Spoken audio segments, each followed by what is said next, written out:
Wala nang maraming paligoy-ligoy pa, diretso sa punto na. Maiksi lang ang komentaryo, pero diretso sa punto. Maraming kuro-kuro, may tiwali, may totoo. Dito, sa puntong diretso tayo. Punto, diretso. Si Baligod, hirap na din. Mga kabunyog, si Atty. Libito Baligod, anong hirap si Baligod? Pagod na si Baligod, kalilipat-lipat ng mga korte. Oh, yan na yung sinasabi ko.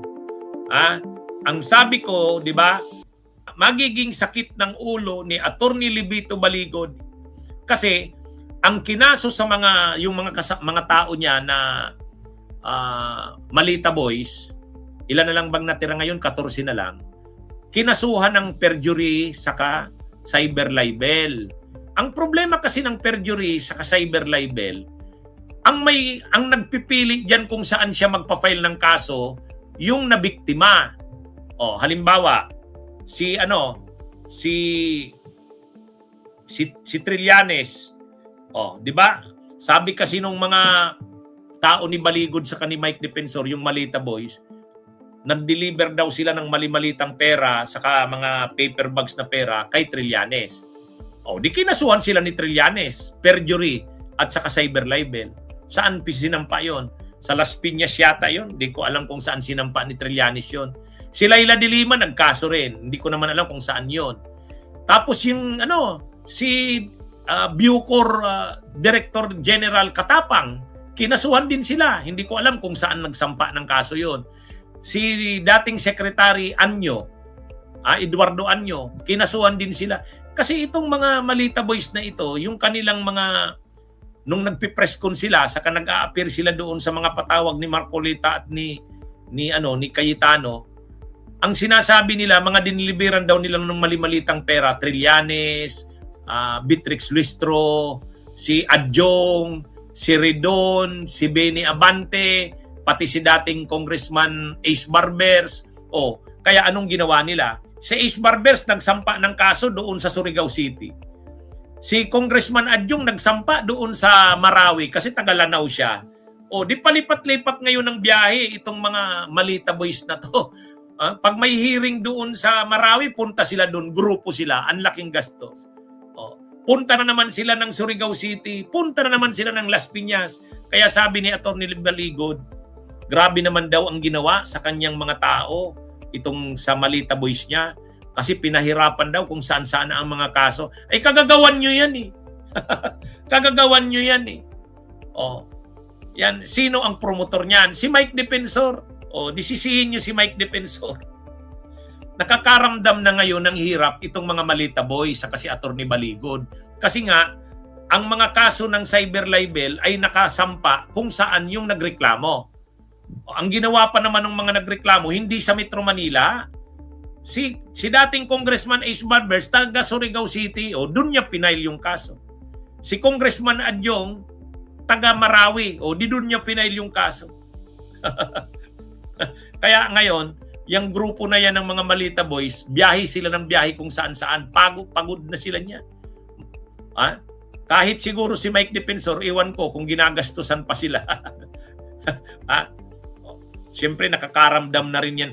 Tapos, nung isang araw, di ba, sa Las Piñas sila. Tapos, sa Muntinlupa naman. Yan ang nangyayari. Sunod niyan sa Quezon City na naman. Sunod niyan sa Manila. Kasi baka si Benny Abante doon nag-file sa Manila. Saka si Congressman Chua. Yan ang inabot nila. Kaya nagrereklamo si Atty. Baligod. Grabe naman daw ang pahirap na dinala sa kanila. Kasi yung mga kaso daw kung saan-saang korte, ay wala tayong magagawa eh. Yan na kasi dapat, inisip din nila yan sa simula. Ang ginawa nila, mga binanggit nilang mga diniliberan daw ng pera si Trillanes. Ay hindi naman sila tatantanan ni Trillanes. Si Laila de Lima, tapos si Beatrix Luistro, pati si Father Flavio Villanueva, wala. Kasi sila, nagpagamit sila kila Mike Defensor.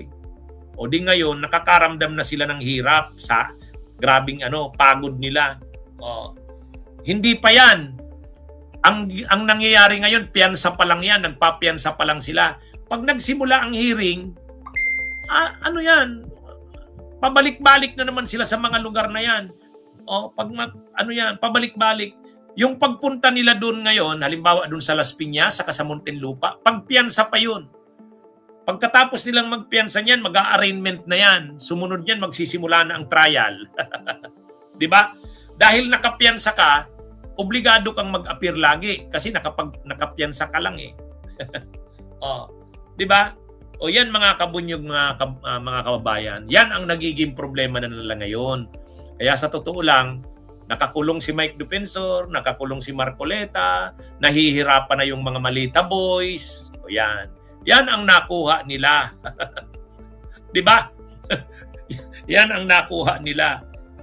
Kaya dapat naisip nila yan noon pa. Sa simula't simula pa dapat naisip na nila.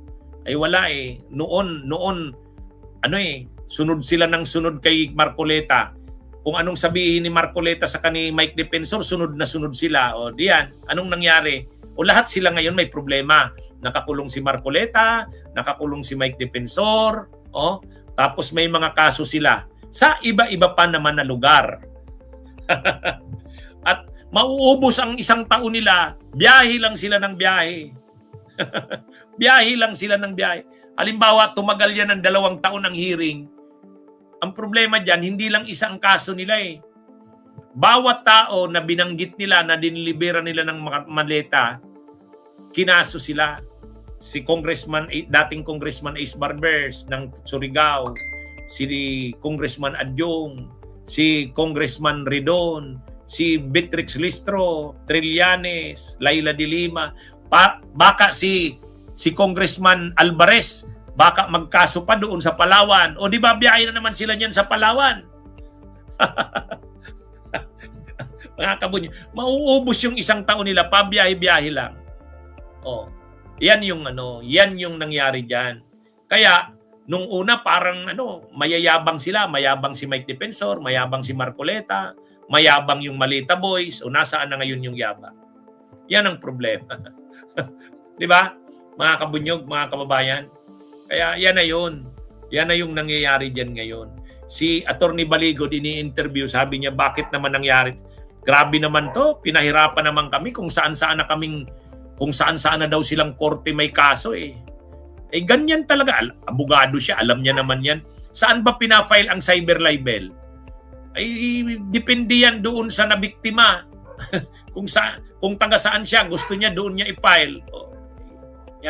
Yan ang nangyari diyan, mga kabunyog. Dapat na-realize nila yan nung nagsisimula pa lang. Ay nagpagamit sila kay Mike Defensor. Kung anong sabihin ni Mike Defensor, ginawa nila. Dahil may pera siguro si Mike Defensor. Okay, mga kabunyog, mga kababayan, magandang araw sa inyong lahat. Mabuhay po tayo.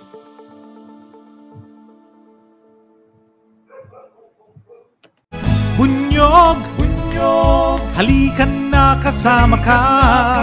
Bunyog, kapag buklod ay may pag-asa. Luzon, Visayas, Mindanao, isa ang pananaw. Sa bagong Pilipinas ang bunyog isisigaw. Bunyog, bunyog.